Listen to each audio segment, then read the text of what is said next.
ينصركم ويثبت أقدامكم.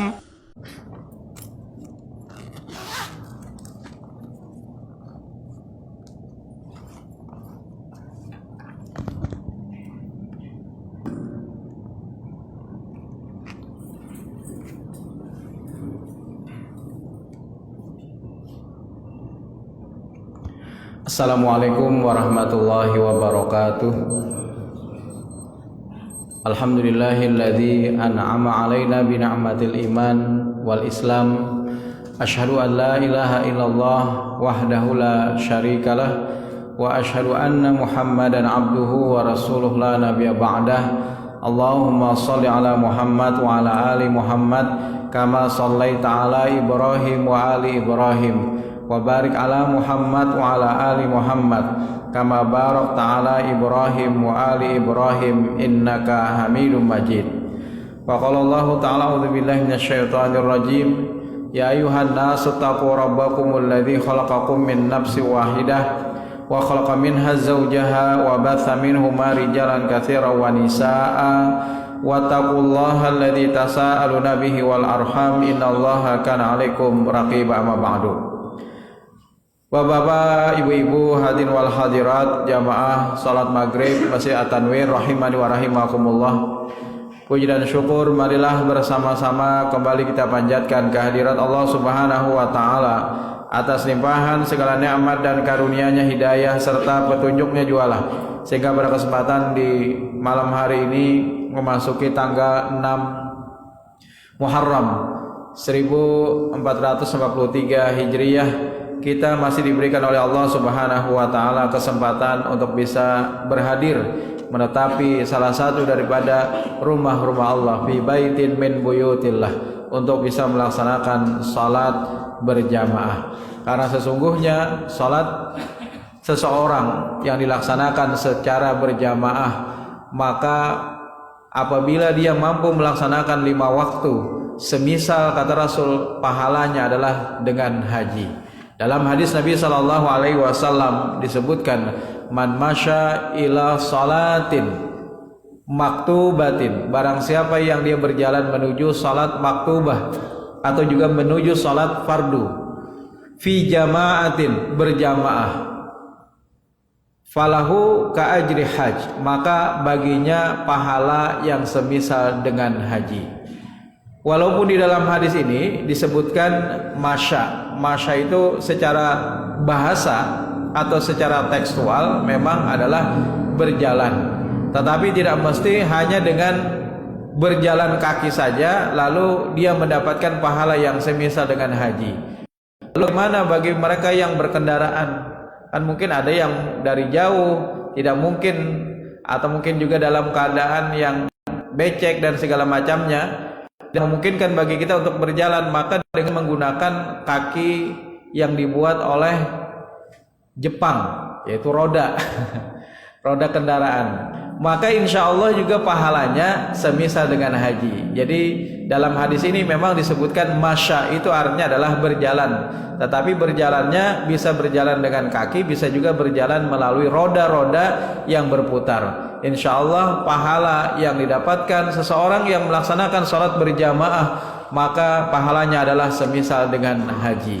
Begitu juga mereka yang menghadiri kajian-kajian ilmu di masjid. Dalam hadis Nabi sallallahu alaihi wasallam juga disebutkan, barang siapa yang dia menuju masjid, tidak ada yang dia inginkan kecuali ayyata'allam, yaitu adalah dia belajar, au yu'allimahu, atau dia mengajarkan khairan, tentang kebaikan, maka pahalanya juga adalah semisal dengan haji.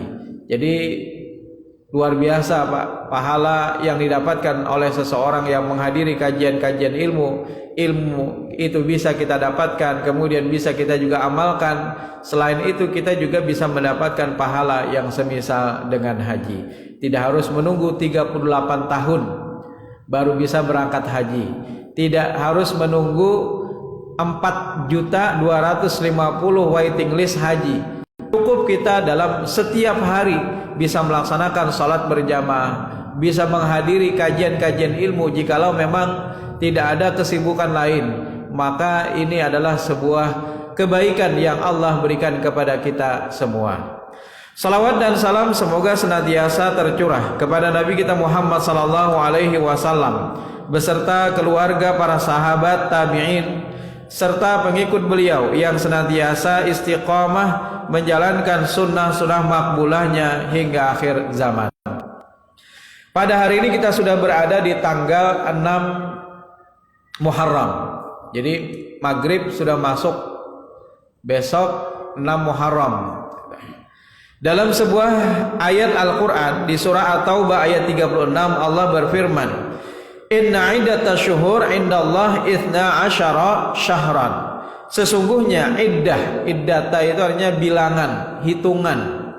Bulan, syuhur itu jamak daripada syahrun. Syahrun jamaknya adalah syuhurun.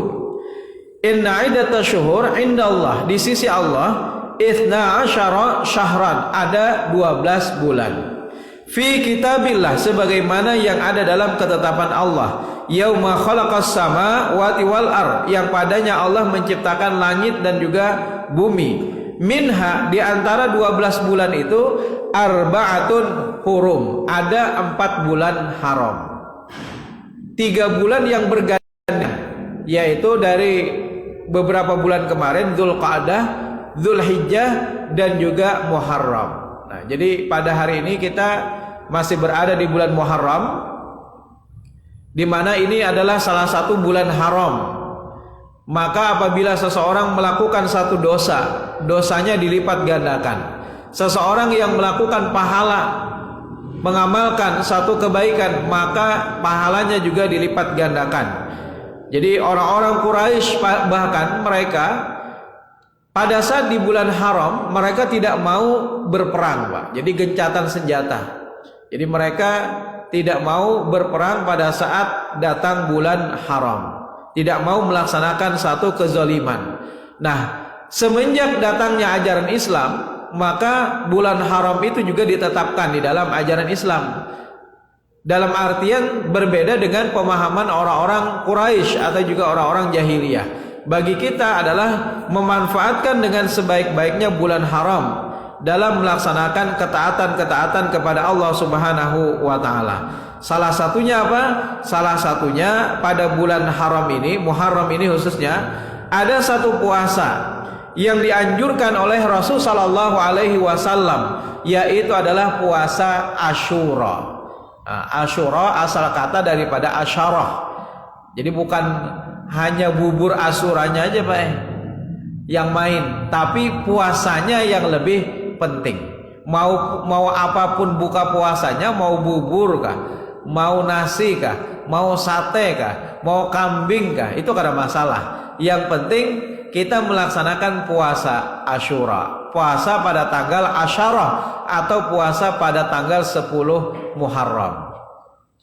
Yang menjadi pertanyaan sebagian orang mungkin adalah, betulkah yang namanya puasa Muharram itu adalah puasa yang dilaksanakan mengikuti kebiasaan daripada orang-orang Yahudi? Benarkah demikian? Kalau kita hanya membaca satu hadis yang diriwayatkan oleh Ibnu Abbas saja, tanpa melacak hadis-hadis tentang puasa Asyura, maka seolah-olah puasa Asyura itu adalah puasa yang dilaksanakan mengikuti kebiasaan orang-orang Yahudi. Padahal itu tidak benar, Pak. Tidak benar. Nanti kita akan buktikan bahwa puasa yang dilaksanakan oleh Rasul sallallahu alaihi wasallam, yang diajarkan oleh Rasul sallallahu alaihi wasallam kepada kita umatnya, itu adalah betul-betul atas perintah Allah, bukan mengikuti kebiasaan daripada orang-orang Yahudi. Jadi orang-orang Yahudi itu mereka melaksanakan puasa di tanggal 10 Muharram. Karena apa? Yu'azzim, mereka mengagungkan hari itu sebagai hari raya mereka. Kenapa mereka mengagungkan hari itu sebagai hari raya mereka?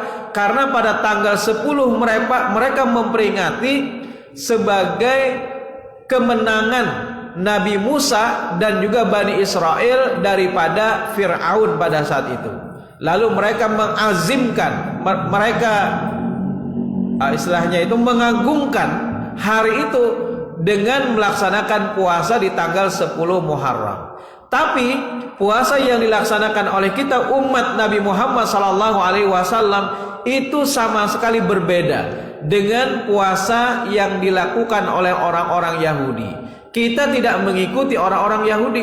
Bahkan nanti dari keterangan-keterangan yang ada dalam hadis Nabi, Nabi justru menginginkan agar kita menyelisihi juga dari apa yang diperbuat oleh orang-orang Yahudi dengan melaksanakan puasa di tanggal 9 atau Tasu'a. Bapak-bapak, ibu hadirin wal hadirat rahimakumullah.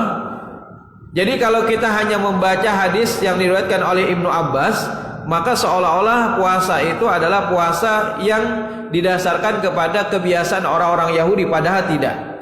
Ini adalah betul-betul syariat yang dituntunkan oleh umat Nabi, oleh Nabi Sallallahu Alaihi Wasallam kepada kita umatnya. Tentang keutamaannya dulu. Keutamaan daripada puasa Asyura. Dalam sebuah hadis Nabi Sallallahu Alaihi Wasallam disebutkan yang diriwayatkan oleh Abu Hurairah, Afdalus siyam ba'da Ramadan syahrullah al-Muharram. Seabdal-abdalnya puasa, seutama-utamanya puasa setelah puasa Ramadan itu adalah puasa di bulannya Allah. Nah, bulan Allah itu apa? Al-Muharram, yaitu adalah yang disebut dengan bulan Muharram. Jadi bulan lain itu tidak diagungkan, Pak. Maksudnya itu tidak disebut sebagai bulan Allah. Justru bulan Muharram itu disebut dengan bulannya Allah, Syahrullah. Kemudian wa afdalus shalah ba'dal faridah salatul lail, dan seutama-utama salat setelah salat fardu atau setelah salat 5 waktu itu adalah salat al-lail atau salat malam. Salat malam, salat yang dikerjakan pada waktu malam yang dimulai dari semenjak setelah salat Isya sampai dengan waktu fajar atau juga waktu salat subuh, Pak. Jadi kalau kita awali dengan tidur itu namanya adalah salat tahajud. Kalau kita tidak mengawali dengan tidur itu namanya salat malam. Jadi bolehkah misalnya kita ingin mengerjakan salat malam, kalau kita sebelumnya tidak tidur? Boleh, silakan. Kalau pian kada kawa guring-guring misalnya sampai jam 2 malam, maka kerjakanlah, tidak mengapa untuk mengerjakan salat malam namanya. Sebagaimana kita di bulan Ramadan, kita tidak tidur setelah kita melaksanakan ba'diyah Isya, lalu kita mengerjakan yang namanya qiyamu Ramadan. Di bulan Ramadan itu disebut dengan qiyamu Ramadan. Nah, jadi yang namanya salat malam itu adalah seutama-utama salat sunnah setelah salat fardu. Kemudian selanjutnya, apa yang menjadi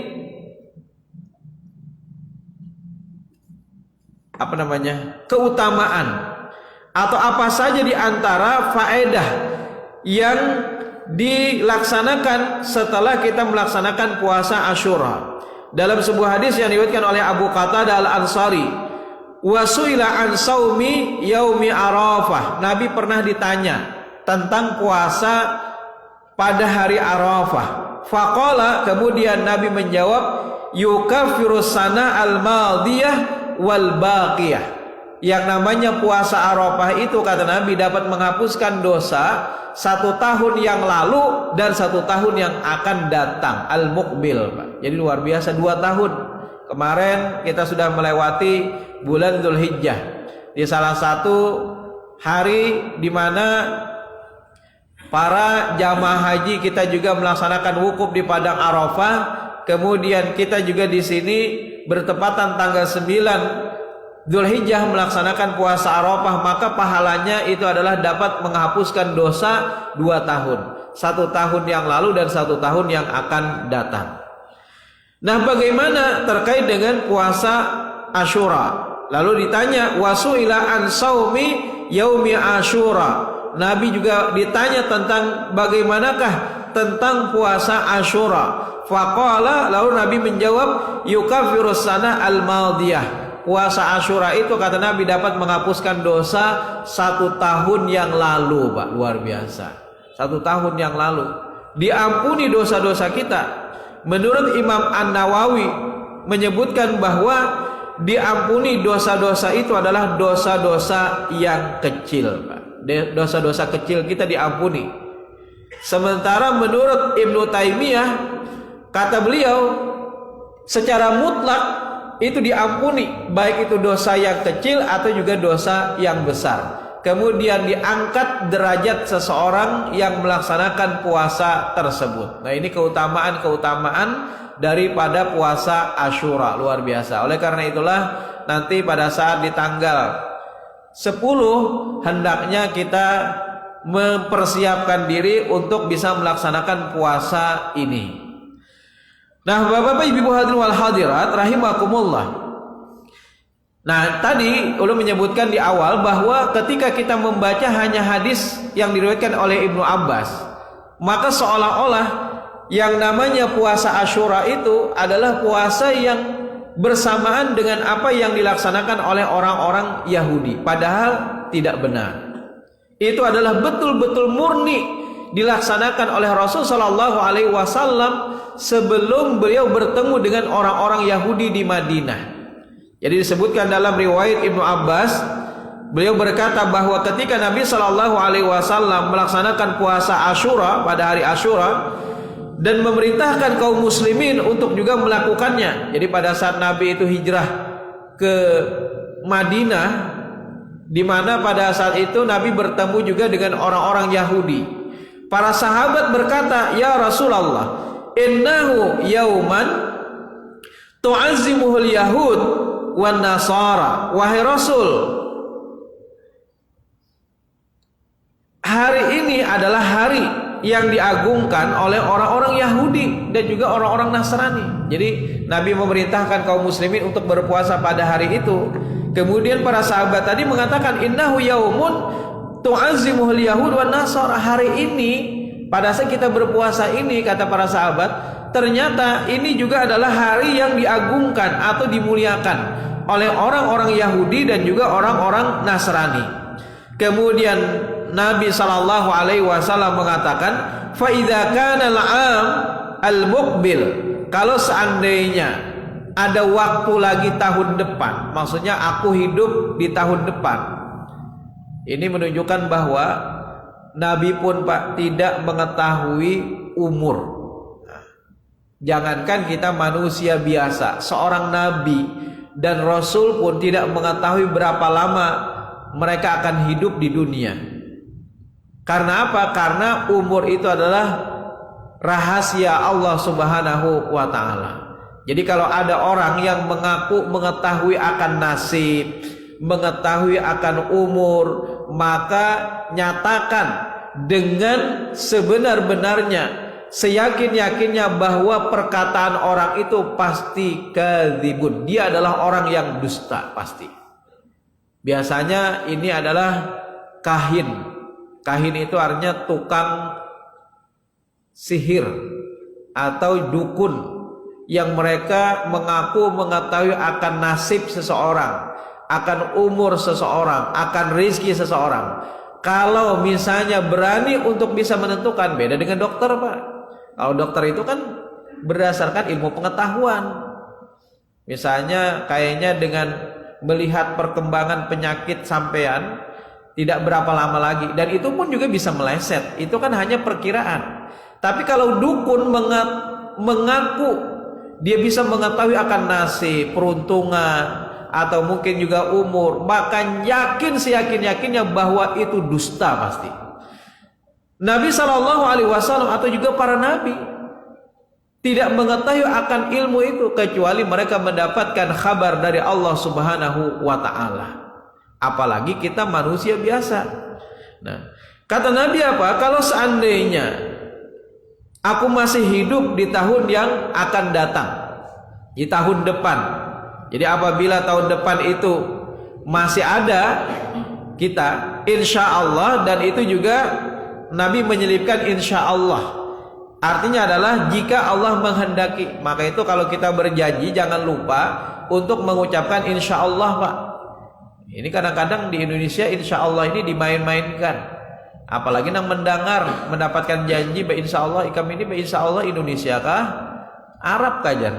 Seolah-olah antara Indonesia Arab dengan Indonesia insya Allah Indonesia itu berbeda. Karena apa? Karena mudahnya orang-orang kita kadangkala untuk menutupi janji supaya dia bisa mengingkarinya, lalu dia menyiripkan insya Allah supaya kada nyaman dan segala macamnya. Padahal hendak menghindari. Padahal yang namanya insya Allah itu adalah suatu janji yang kita ingin menepati, dan kemungkinan apa yang kita inginkan mungkin ada halangan di kemudian hari. Kita ingin menepati Pak, tetapi kadangkala ada sesuatu yang menghalangi, akhirnya kita tidak jadi. Itu yang pertama. Atau misalnya kita berjanji jam 7, tapi kadang-kadang lewat 5 menit itu sudah beda Pak. Jadi kalau misalnya janji saja jam 7 lah kita bertamuan, sekalinya lewat 5 menit itu sudah berarti berbeda dengan apa yang kita janjikan.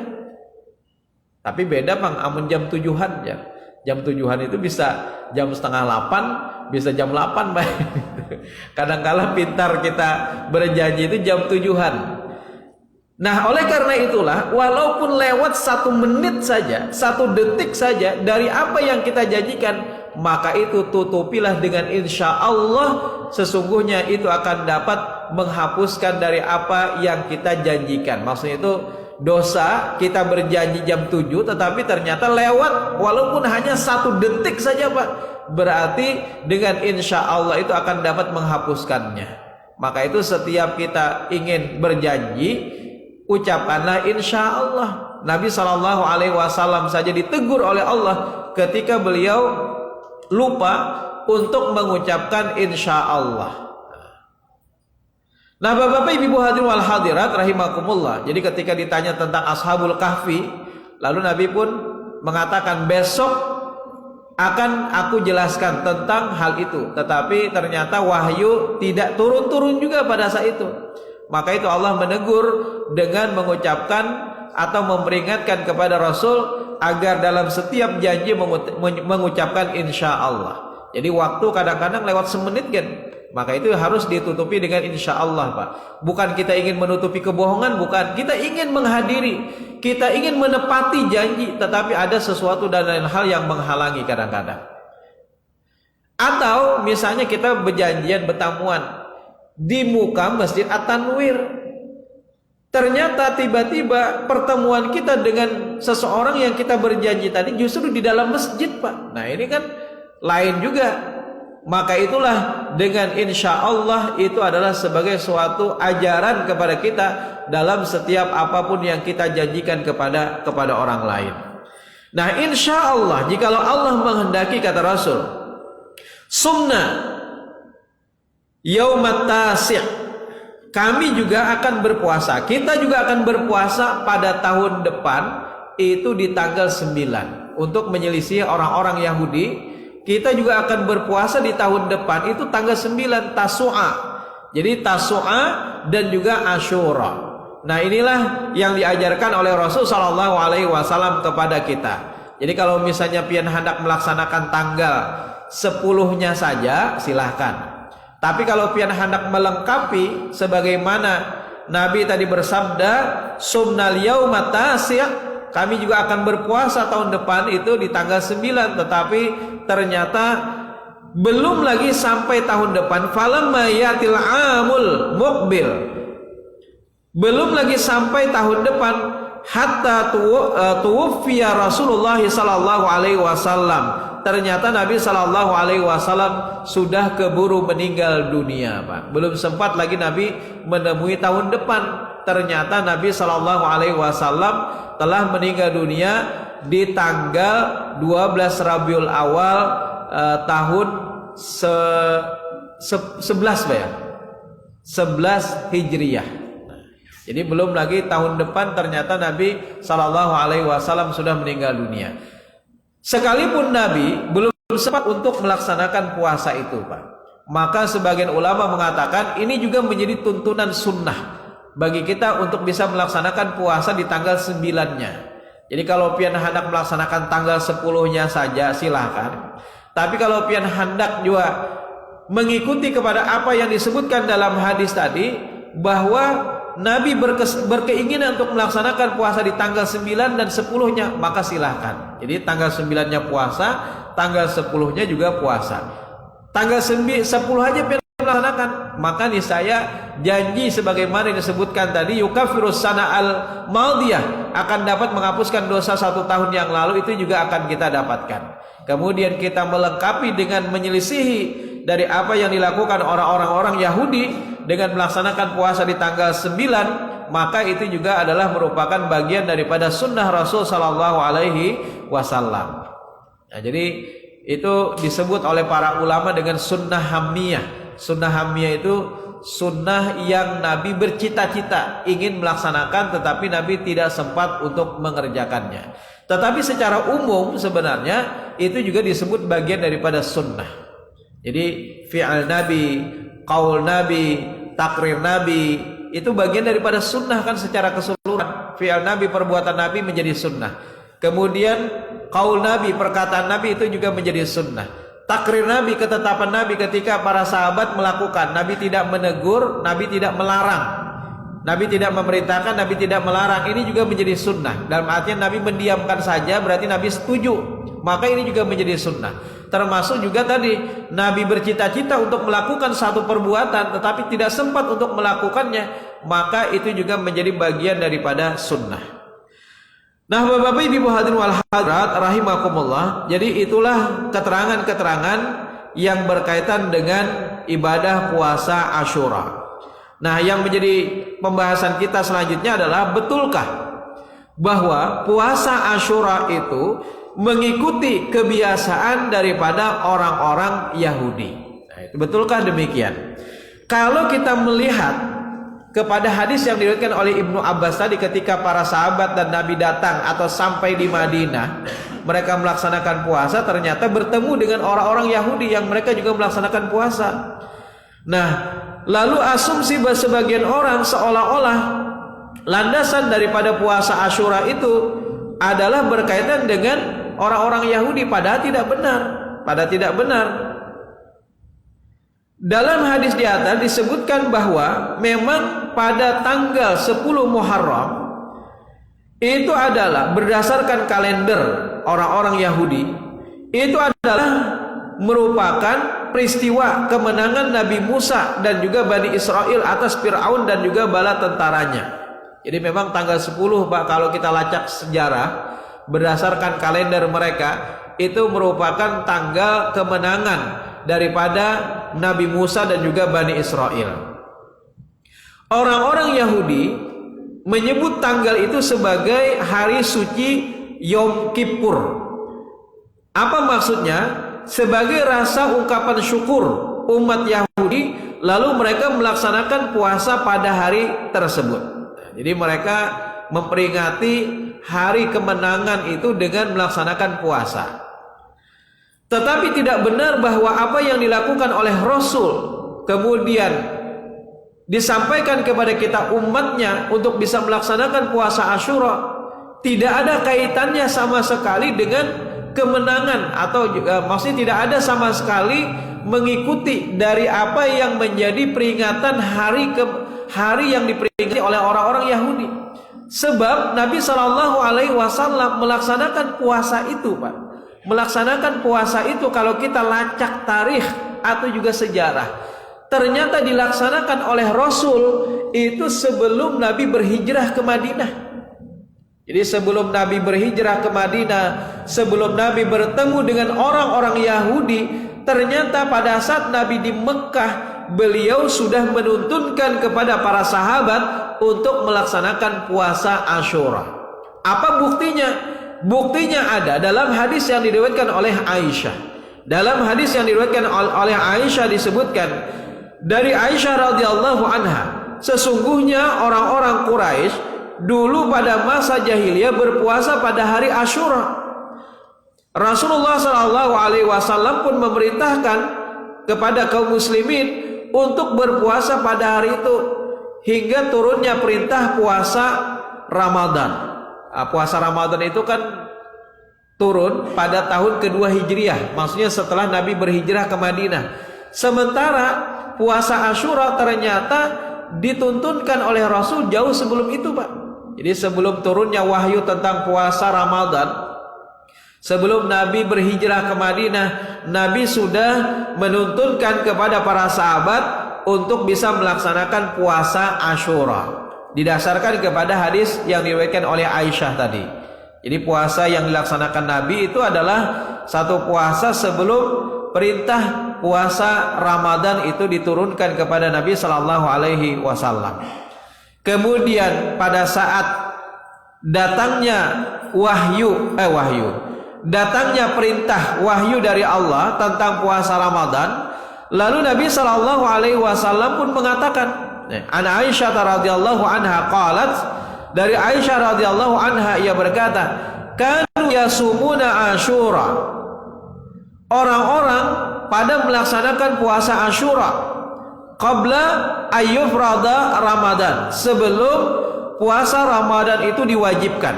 Jadi kata Aisyah, Nabi dan para sahabat itu sudah melaksanakan puasa Asyura sebelum turunnya wahyu tentang puasa Ramadan. Wa kana yauman tustaru fihil Ka'bah, pada hari 10 Muharram itu juga adalah hari ketika Ka'bah itu ditutup dengan kain kiswahnya, dengan kainnya, Pak. Jadi pada hari itu ternyata Ka'bah itu kan dulu di zaman jahiliyah itu tidak ditutup apa-apa, Pak. Tetapi di tanggal 10 Muharram itu, lalu kata Aisyah, Ka'bah itu ditutup dengan kiswahnya atau kainnya. Falamma faradallahu Ramadan, maka ketika perintah daripada puasa Ramadan itu telah diturunkan kepada Rasul, maka Rasul pun bersabda, qala Rasulullah sallallahu alaihi wasallam, man syaa'a ayyasumahu falyasumhu, barang siapa yang mereka ingin melaksanakan puasa Asyura. Jadi setelah puasa Ramadan perintah datang, lalu mungkin para sahabat ini ragu-ragu apakah puasa Asyura itu tetap dilaksanakan atau kadakah? Karena puasa Ramadan itu sudah datang perintahnya, sudah turun perintahnya. Maka Nabi Shallallahu Alaihi Wasallam pun mengatakan, barang siapa yang dia ingin puasa, man syaa'a yasumahu falyasumhu, barang siapa yang tetap ingin melaksanakan puasa Asyura atau puasa di tanggal 10, maka silahkan dia mengerjakannya.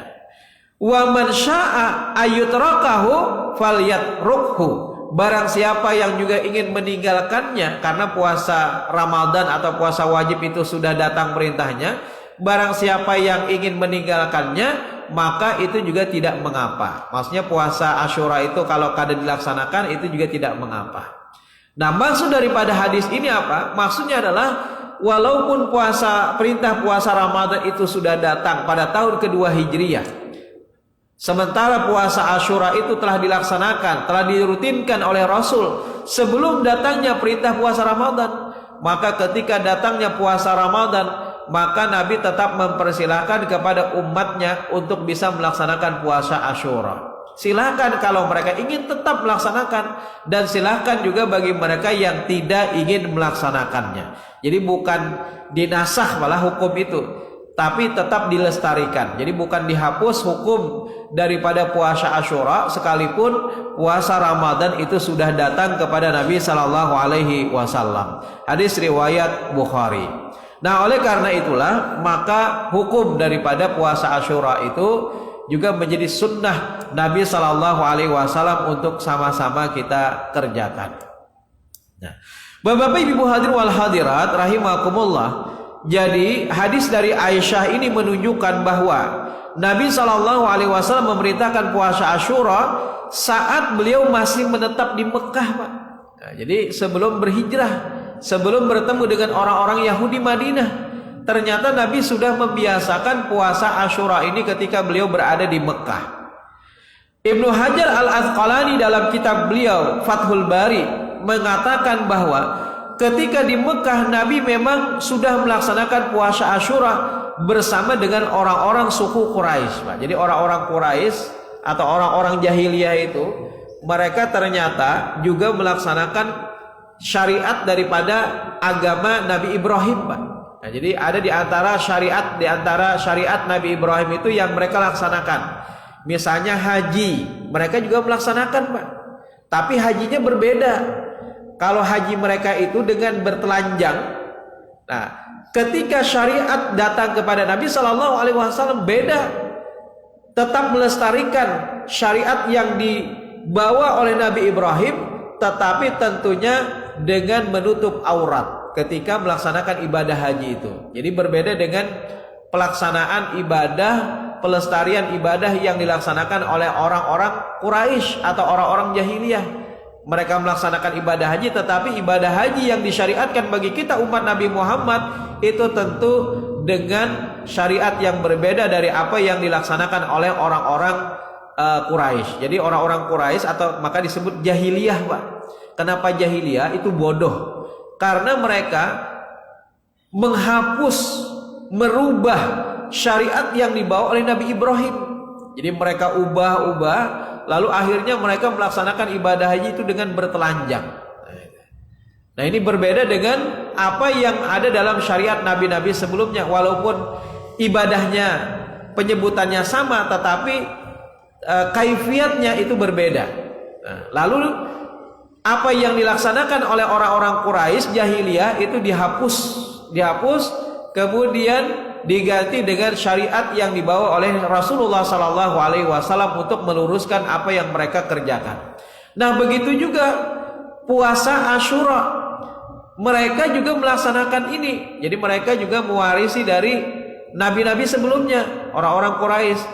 Nah, sementara tentunya berbeda puasanya bagi umat Nabi Muhammad Sallallahu Alaihi Wasallam tentang pelaksanaan daripada puasa Asyura ini. Nah, Bapak Ibu hadirin wal hadirat rahimani wa rahimakumullah. Jadi puasa yang dilaksanakan oleh kita umat Nabi Muhammad Sallallahu Alaihi Wasallam itu sama sekali berbeda dengan pengagungan orang-orang Yahudi akan hari itu yang mereka lalu melaksanakan puasa. Sama sekali berbeda. Berbeda dengan apa yang dilaksanakan oleh orang-orang Yahudi. Menurut Imam Al-Qurtubi yang dikutip oleh Ibnu Hajar Al-Asqalani menjelaskan bahwa tradisi puasa hari Asyura orang-orang Quraisy diwarisi dari Nabi Ibrahim yang masih mereka pertahankan, tetapi sudah mereka rubah di antara sebagian daripada amalan-amalannya. Nah, Bapak Ibu hadirin hadirat rahimakumullah, bahkan di dalam hadis yang diriwayatkan oleh Aisyah tadi disebutkan salah satu sebab spesifik bahwa 10 Muharram itu juga adalah sebagai hari ditutupinya Ka'bah dengan kainnya. Hadis riwayat Bukhari. Nabi Shallallahu Alaihi Wasallam turut melaksanakan puasa pada hari Asyura tersebut tentu saja dengan izin dari Allah Subhanahu wa Ta'ala, bukan sekedar mengikuti dari kebiasaan orang-orang Quraisy atau orang-orang jahiliyah. Beda. Jadi tidak sama sekali mengikuti kebiasaan orang-orang jahiliyah dan juga tidak mengikuti daripada orang-orang Yahudi. Tetapi betul-betul perintah itu adalah dari Allah Subhanahu wa Ta'ala. Bapak Ibu hadirin wal hadirat rahimani wa rahimakumullah. Jadi sekali lagi bahwa puasa Asyura itu bukan tradisi daripada orang-orang Yahudi. Nah, jadi mereka memang memperingati hari itu, tetapi namanya bukan puasa Asyura, Pak. Jadi mereka bukan melaksanakan puasa Asyura. Nah, karenanya Nabi Shallallahu Alaihi Wasallam sama sekali tidak mengikuti tradisi daripada Yahudi. Sebab sebelum bertemu dengan orang-orang Yahudi Madinah, Nabi sudah membiasakan beliau dan juga para sahabat untuk melaksanakan ibadah tersebut.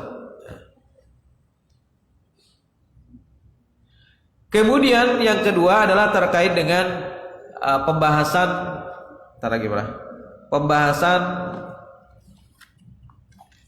di dalam bacaan setelah kita waladhdallin. Nah, sebagian kan mengatakan bahwa pada saat di antara jeda waladhdallin amin itu ada doa yang dipanjatkan. Betulkah demikian adanya? Biasanya orang berdoa apa, Pak? Antara waladhdallin Rabbana atina fid dunya hasanah wa fil akhirati hasanah wa qina adzabannar. Nah, waktu habis ya. Oke. Betulkah demikian adanya di antara jeda itu lalu kita berdoa dengan doa sapu jagat, orang menyebutnya Rabbana atina fid dunya hasanah wa fil akhirati hasanah wa qina adzabannar. Oleh karena ini adalah bagian daripada ibadah. As-shalah ibadah. Shallu kama ra'aitumuni usolli. Salatlah kalian sebagaimana aku salat. Maka tentunya kita harus mengikuti. Benarkah di dalam riwayat atau hadis menyebutkan adanya tambahan demikian? Kalau kita melacak hadis-hadis yang berkenaan dengan Al-Fatihah,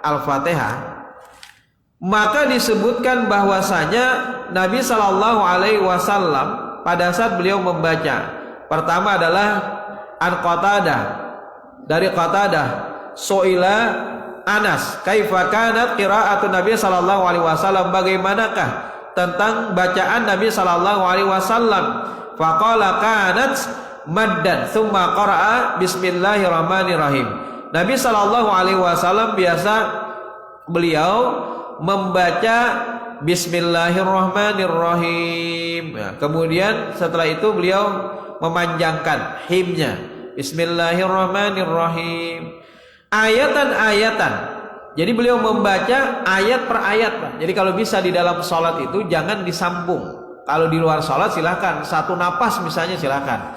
Tapi kalau di dalam sholat maka ayatan-ayatan. Beliau biasa membaca ayat per ayat. Alhamdulillahirabbil alamin, arrahmanirrahim dan seterusnya. Kemudian selanjutnya adalah di dalam hadis yang berkenaan dengan Al-Fatihah. An Ubadah bin Samit anna Rasulullah sallallahu alaihi wasallam, dari Ubadah bin Samit sesungguhnya Rasul sallallahu alaihi wasallam bersabda, la salata liman lam yaqra bi Fatihatil kitab, tidak sah salat orang yang tidak membaca Al-Fatihah. Kemudian di dalam hadis Nabi sallallahu alaihi wasallam yang lain juga disebutkan ada Abdullah bin Abi Qatadah, dari Abdullah bin Abi Qatadah dan abihi, dari bapaknya, anna Rasulullah sallallahu alaihi wasallam, sesungguhnya Rasul sallallahu alaihi wasallam qala, beliau bersabda, taqrauna khalfi, apakah kalian membaca di belakangku? Qalu na'am ya wahai Rasul. Qala, kemudian Rasul bersabda, fala taf'alu illa bi ummil kitab, jangan kalian membaca kecuali yang kalian baca di belakangku itu adalah umul kitab atau juga Al-Fatihah saja. Nah maka itu Pak, ketika kita berjamaah maka kita makmum di belakang imam, tidak perlu membaca surah. Kita makmum hanya wajib membaca Al-Fatihah saja. Kemudian selanjutnya dari Abu Hurairah, an Abi Hurairah ta'ala Nabi sallallahu alaihi wasallam qala, idza ammana imam fa aminu, apabila imam itu amin kemudian diikuti dengan aminnya makmum, fa innahum man waqafa ta'minu ta'minal malaikat, barang siapa yang aminnya bersamaan dengan aminnya malaikat, ghufira lahu ma taqaddama min dzambi, maka diampuni dosa-dosanya yang telah lalu. Wa qala Ibnu Syihab, berkatalah Ibnu Syihab, wa kana Rasul sallallahu alaihi wasallam yaqulu amin, adalah Rasul sallallahu alaihi wasallam beliau membaca amin. Hadis riwayat Bukhari dan juga Muslim. Kemudian sedikit lagi pula dari Abu Hurairah juga radhiyallahu anna Rasulullah sallallahu alaihi wasallam qala, idza qala ahadukum amin, apabila kalian salah seorang di antara kalian mengucapkan amin, wa qalatil malaikah, maka berkatalah malaikat fis sama, di langit, amin. Nah, malaikat juga di langit itu mengatakan atau menyebut amin Pak.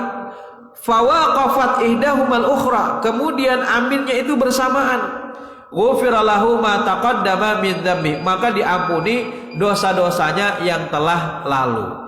Nah, berdasarkan hadis Bukhari dan Muslim, maka berdasarkan riwayat-riwayat ini, riwayat-riwayat yang ada, sesungguhnya ketika selesai seseorang membaca waladhdallin, maka langsung disambung dengan amin. Tidak ada rangkaian tambahan bahwa di antara jeda itu kita memanjatkan doa Rabbana atina fid dunya hasanah wa fil akhirati hasanah wa qina adzabannar. Kalau ada Pak, niscaya akan disebutkan dalam hadis Nabi Pak. Ternyata tidak ada satupun hadis-hadis yang menyebutkan demikian. Kalau doa, hendak doa itu di penghujung sholat Pak. Misalnya di saat kita sujud itu banyak-banyaki berdoa, silahkan Pak. Tapi ketika kita sholat sunnah atau ketika kita sholat sendirian, kalau kita sholatnya berjamaah, maka kita harus mengikuti imam Pak. Jangan imamnya misalnya sudah bangun dari sujud, kita masih aja berdoa sujud, itu jangan sampai dilakukan. Kalau kita ingin lama, hendak sejam kapian sujud berdoa, silahkan. Misalnya sholat malam, sholat duha, sholat sunat, qobliyah atau juga ba'diyah, silahkan hendak sejam kapian berdoa dalam sujud. Jangan sampai taburing aja Bang. Atau pas tasyahud akhir itu juga adalah tempat untuk berdoa, mustajab bagi kita untuk berdoa, silahkan Pak. Tapi ketika kita tadi tidak sedang berjamaah, karena kalau kita berjamaah itu kita harus mengikuti imam. Kalau imam salam maka kita salam, kalau kita imam bangun maka kita bangun. Nah, jadi sekiranya itulah tempat yang dituntunkan jikalau kita ingin berdoa, tetapi tidak ada satupun hadis yang menyebutkan antara waladhdallin lalu diselingi dengan doa. Kenapa pian jadi Rabbana atina? Soalnya jisidin secara filosofi kan orang ba'amin, lalu doa kita diaminakan, itu namanya mengada-ada Pak. Yang namanya ibadah itu tidak bisa kita mengada-adakan hanya berdasarkan akal. Yang namanya ibadah itu berdasarkan kepada contoh, munasiban ila Rasulillah sallallahu alaihi wasallam, mengikuti kepada apa yang dicontohkan oleh Rasul sallallahu alaihi wasallam. Sekiranya Rasul tidak mencontohkan, maka tidak perlu kita menambah-nambahinya. Memang baik aja kalau jar. Tidak semua yang baik itu benar, tapi semua yang benar itu pasti baik. Baik menurut kita, tetapi belum tentu benar menurut Allah dan juga Rasulnya. Demikian yang perlu sampaikan, lebih dan kurangnya mohon maaf. Subhanakallahumma wa bihamdika asyhadu an la ilaha illa anta astaghfiruka wa atubu ilaik. Wassalamualaikum warahmatullahi wabarakatuh.